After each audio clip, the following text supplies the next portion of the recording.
Hey guys, I'm Emma and I'm telling you like it is, with a bit of sarcasm and a whole lot of exaggeration. So please take 1 second to subscribe to my YouTube channel because it's an easy and mostly painless way of encouraging me to make more videos. And check out my newsletter and shop below. So, Stereotypical Teachers. 1. Overqualified Oscar. Oscar has at least 5 doctorates and 0 work experience. Well, except for ending up teaching high schoolers low-level math or sciences. 98% of the class might be struggling to figure out what's going on, what's on the exam, or why he keeps mentioning his ex-wife, but he has no interest in curbing his weird tangents or in dumbing down anything, other than thinking quite loudly in his head that you are dumb. 2. Douchebag Dan. Douchebag Dan is highly profiting for the fact that he is in his early 20s to mid-30s, and that teen girls mature just that much faster than teen boys. He basically likes to flaunt what assets he may or may not have. He might be borderline to not at all attractive, is usually a failed hockey player turned gym teacher, and parties way too hard on weekends. He has yet to realize that he will eventually pass his prime, and that even though he was cool in high school, he won't forever be the cool teacher. Just give him a couple more years. And a couple more beers. 3. Political Peter. Political Peter usually hides his politically charged messages under the guise of being the history teacher. He is the first to turn a blind eye to teenage rebellion as long as he is somehow involved. He says he teaches history neutrally, despite hinting several times that he can't express his political opinions when no one asked. Seriously, no one asked. He will, on occasion, slip and say something politically incorrect a la racist, sexist, ableist, etc.ist, and then claim it's a joke. 4. Fossil Fran. Fossil Fran highly believes in the good old days and the sanctity of education, whereby education can't evolve faster than she does. If there's a new-fangled technological teaching aid in her classroom, she will outright ignore it. People can talk, though, in her classroom, mostly because she can't hear them. But she'll keep teaching till the cows come home. And since this isn't a one-room schoolhouse, that might be in a very long while. 5. Underqualified Ursula. Underqualified Ursula has no clue what she's doing. She might be the result of a school having too many English teachers and too few drama teachers. She might have been hired, though, through knowing some kind of deep, dark secret involving your principal, 2 past students, and the full moon. However she ended up in that class, she's not to be trusted with the material. But she's a great exam to pass in the real world. Just smile and nod, ask very few questions, and write down everything she says. Your future bosses will thank you. 6. Oversharing Oliver. He's desperately trying to be hip with the kids, but doesn't know that that expression basically died in the 40s. Also, if he was ever cool, he was only cool back then. But he tries. He'll try to make real-life examples out of everything, come up with his own catchphrases, embarrass himself on Instagram, TikTok, whatever, all for the sake of education. He's also not opposed to telling embarrassing stories about himself over and over and over and over. 7. Scary Samantha. Scary Samantha runs a classroom like a ship. No questions, no dissidents, and no mucking around. Period. She cracks a smile only when her mouth gets a cramp, and has no sense of humor whatsoever.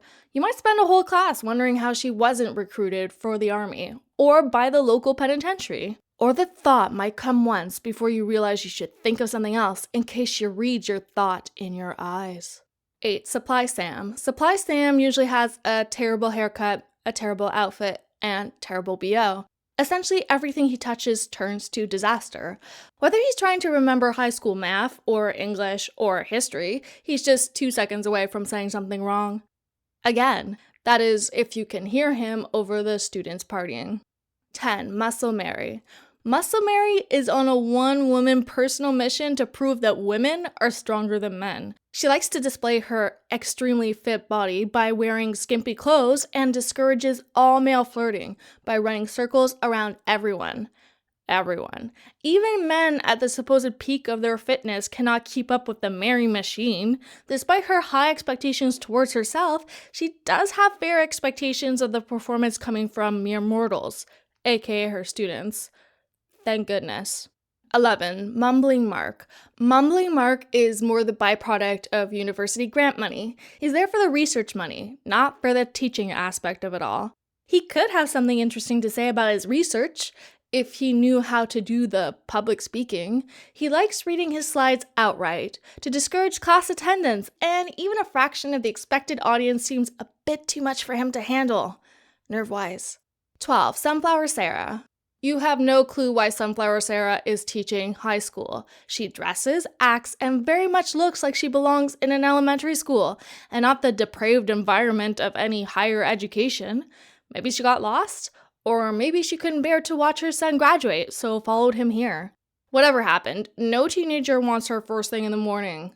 No one. 13. Lost Louise. She's the butt of a lot of inside jokes, but doesn't know it.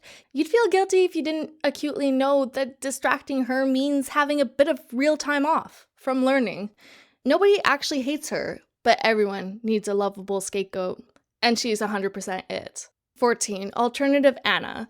Alternative Anna hides some pretty weird projects into the curriculum. She's also the forerunner for the following awards: most likely to wear scarves to school, most likely to walk around barefoot, and most likely to have taken some kind of drug when she herself was a teenager.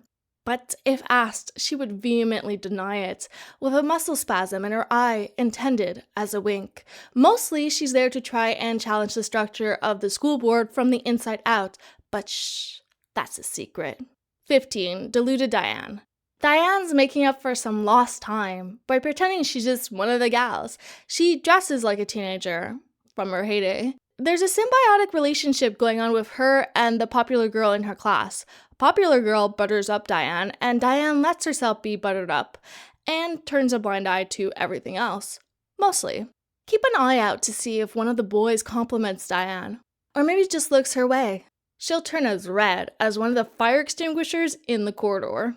16. Forgotten Fiona. Forgotten Fiona was almost a professional artist, but discovered at age 30 that she would eventually want to retire.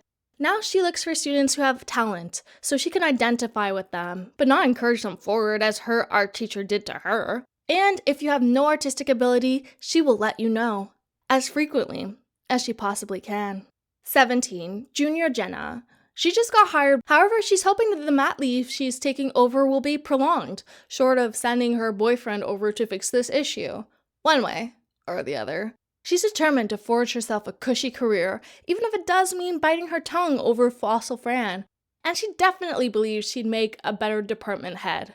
Pronto. So that was 17 stereotypical teachers. If you love this video, please take 5 seconds to like it and to subscribe to my YouTube channel. And tell me below, which type of teacher bothers you the most?